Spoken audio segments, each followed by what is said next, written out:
ఇంటి సమాచారం వాట్సాప్ ఛానల్లో జాయిన్ అవ్వండి. అన్ని విశేషాలు ఎప్పటికప్పుడు తెలుసుకోండి.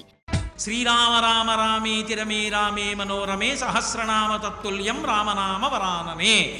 రామ రామ రామ అని 3 మాటలంటే చాలు పార్వతి విష్ణువు యొక్క సహస్రనామములు చెప్పేసినట్టే. సంస్కృత భాషలో అక్షరాలని లోకి మార్చేటటువంటి సంప్రదాయం ఉంది. రా 2 మా 5. రామ అంటే 2 × 5 × 2 × 5 × 2 × 5. 2 5 10, 10 2 20, 25 100, 2 200, 100 2 200, 205 1000. సహస్రనామ తత్తుల్యం రామనామ వరాననే. అందుకని ఒక్క రామనామాన్ని 3 మాటలు పలికితే సహస్రనామ తత్తుల్యం విష్ణు సహస్రనామ స్తోత్రాన్ని చెప్పేసినట్లే. అంత గొప్ప నామము.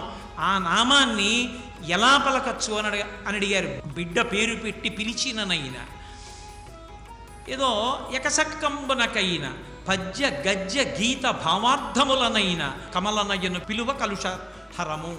రామనామాన్ని మీరు ఏదో పిల్లాడికి పేరుగా పెట్టుకుని ఒరే రామా ఇలారా రామా ఇలారా అని పిలిచినా సరే పాపహరం. బిడ్డ పేరు పెట్టి పిలిచిననైనా, మధ్యలో ఏదో ఆటలాడుకుంటూ రాముడు లక్ష్మణుడు అని పేరు పెట్టుకుని రామా రామా అని పిలిచినా సరే, లేదు పద్య గద్య గీత భావార్థములనైనా, ఎప్పుడైనా సరే పద్యంలోనో గద్యంలోనో గీతలోనో ఎక్కడో అక్కడ రామనామం చెప్పుకుంటే, రామనామం వ్రాస్తే చాలు. అంత గొప్పది శ్రీరామనామం.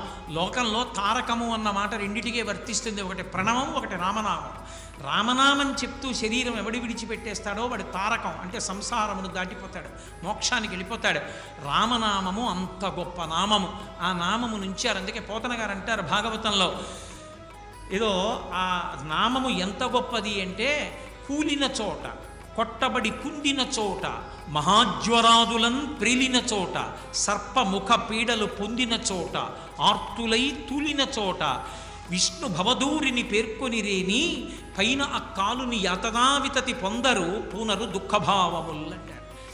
ఆఖరికి నామం అనేటటువంటిది ఎప్పుడు చెప్పుకోవచ్చు అంటే, దానికి మడి తడి ఆచారం కూర్చున్నాడా నించున్నాడాతో సంబంధం లేదు. ఆఖరికి ఏకవస్త్రంతో ఉండి రజస్వలా దోషంతో ఉన్నటువంటి ద్రౌపదీదేవి ఎలుగెత్తి భగవంతుడిని నామం పెట్టి పిలిచింది, పరిగెత్తుకొచ్చాడు. చావుకి దగ్గరగా ఉండి ఇక నోటి వెంట మాట రాని స్థితిలో గజేంద్రుడు భగవంతుడిని నామం పెట్టి పిలిచాడు, పరిగెత్తుకొచ్చాడు. అందుకే త్యాగరాజస్వామి పిబరే రామరసం అంటారు. తాగేసేయండి రా రామరసాన్ని అంటారు. శ్రీరామ నీ నామం ఎంత రుచిరా, ఎంత రుచి ఎంత రుచి ఎంత రుచిరా, పాలు మీగడల కన్నా పంచదార తేనెల కన్నా శ్రీరామ నీ నామం ఎంత రుచిరా. అంటే రామనామం రుచి ఏమిటండి, కాగితం మీద వేసి నోట్లో పెట్టుకోవచ్చా అని కాదు. పెరుగు, తేనె, పళ్ళరసం ఇలాంటివి నాలుక మీద వేసుకున్నప్పుడు నాలుక మీద ఉండేటటువంటి రసాంకురములు దాని యొక్క రుచిని చెప్పినప్పుడు పరవశించినటువంటి మనసు ఏ స్థితిని పొందుతుందో, రసాంకురములతో ఉన్న నాలుక కేవలం బాహ్య పదార్థముల యొక్క రుచి చెప్పడం కాదు, రామ రామ రామ రామ అనే శ్రీరామనామం చెప్పడంలో ఉండేటటువంటి పారవస్యాన్ని పొందిన నాడు శ్రీరామ నీ నామం ఎంత రుచిరా. అప్పుడు ఆ రామనామం యొక్క రుచి తెలుస్తుంది. తారకనామం రామనామం. రామనామం పలికినంత మాత్రం చేత ఎప్పుడు పలకచ్చు అంటే, కూలిన చోట, గడప తగిలి పడిపోయాడు రామా అన్నాడు చాలు, వాడు అదృష్టం. కూలిన చోట, కొట్టబడి కుండిన చోట, ఎవరో వెనక నుంచి కొట్టారు, కింద పడిపోయాడు, రామా అంటూ పడిపోయాడు, తరించిపోయాడు. కొట్టబడి కుండిన చోట, మహాజ్వరాదులను ప్రీలిన చోట, 104 జ్వరం వచ్చి పడిపోయి ఉన్నాడు. ఆ పలవరించేటప్పుడు రామా రామా అని పలవరిస్తున్నాడు, వాడు ఉన్నతగతులు పొందుతాడు.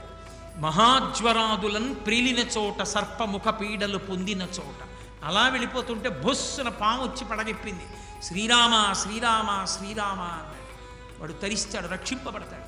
సర్పముఖ పీడలు పొందిన చోట విష్ణు భవదూరిని పేర్కొని రేని ఆ పైన అక్కాలుని యాతనావితతి పొందరు పూనరు దుఃఖభావముల్. యమధర్మరాజు గారి యొక్క పాశం వాళ్ళ మీద పడదు. రామనామం అంత గొప్ప నామం. అందుకే అటువంటి నామాన్ని సదా స్మరించి శ్రీరామనామాన్ని మనసులో అనుకుంటూ శ్రీరామనామాన్ని వ్రాసినంత మాత్రం చేత రామచంద్ర ప్రభువే మనం చేరుకోవలసినటువంటి స్థితిని నిర్దేశిస్తాడు. మహానుభావుడు గుంటూరులో రాగం ఆంజనేయులు గారని ఉండేవారు. ఆయన ఏం పెద్ద చదువుకోలేదు, ఎప్పుడూ శ్రీరామనామమే. అలా శ్రీరామ శ్రీరామ శ్రీరామ శ్రీరామ వ్రాస్తూనే ఉండేవారు. ఆఖరికి ఆయన ఆ పుస్తకాలన్నీ రామనామం రాసినవన్నీ బండిలో పెట్టుకుని రామనామ జపం చేస్తూ భద్రాచలం వెళ్ళారు. భద్రాచలం వెళ్ళి ఆ రోజు సాయంకాలం రామచంద్రమూర్తి యొక్క దేవాలయంలో రామనామం ఇచ్చేద్దాం అనుకున్నారు. ఇవాళ ఎందుకులేండి, ఇక్కడ ఏదో సప్తాహం చేద్దాం అనుకుంటున్నాం కదా, రేపిద్దాం, ఏకాదశి వస్తుంది కదా అన్నారు. ఏమోనయ్యా, ఏ క్షణం ఎవడికి తెలుసు, ఇచ్చేసేద్దాం అన్నారు. ఆ రోజు రాత్రి రామచంద్రమూర్తికి రామనామం అంతా సమర్పించి మరునాటి నుంచి క్రతువు ప్రారంభం అవుతుంది. భద్రాచలంలో వచ్చి యజ్ఞ భాగం దగ్గర నించున్నారు. లోపల రామచంద్రమూర్తి దేవాలయంలో గంటలు మోగి అక్కడికి దగ్గరలోంచి ఆ స్వామి వైభవం, ఆ కీర్తన వినపడుతూ నీరాజనం కనపడుతోంది. ఆ నీరాజనం వంక చూస్తూ అలాగే నిలబడి రామ రామ రామ అంటూ శరీరం వదిలేశారు.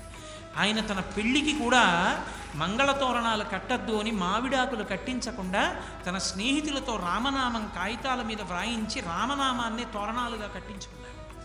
అంత రామనామోపాసకులు ఎంతమందో, నా దగ్గర ఎన్ని పుస్తకాలు ఉన్నాయో చరిత్రలో.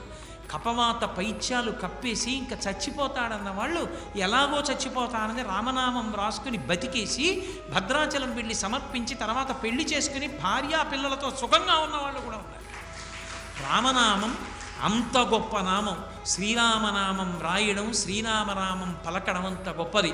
అందుకే కంచికామకోటి పీఠాధిపత్యం వహించిన మహాపురుషులైన చంద్రశేఖరేంద్ర సరస్వతి మహాస్వామి వారు ఏ ఊరు వెళ్ళినా సరే పిల్లలు కనపడితే వాళ్ళందరినీ కూర్చోపెట్టి గుండ్రంగా రామనామం రాయమని, ఎవరు ఆ ఇచ్చిన సమయంలో ఎక్కువసార్లు గుండ్రంగా వ్రాసారో వాళ్ళకి బంగారు మాడలు ఇచ్చేవారు. ఆ తర్వాత వెండి మాడ, తర్వాత రాగి మాడ, మిగిలిన వాళ్ళకి అందరికీ కూడా మాడలు ఇచ్చేవారు. ఈ మధ్య మేము శ్రీరామనవమి నాడు అయ్యప్ప స్వామి దేవస్థానంలో పిల్లలందరితో అలాగే రామనామం రాయించి మాడలు ఇచ్చాం. రామనామం అంత గొప్పది. బిగ్ టీవీ అవుట్లుక్ కథనాలు నచ్చితే వెంటనే బిగ్ టీవీ ఛానల్ ను సబ్స్క్రైబ్ చేయండి.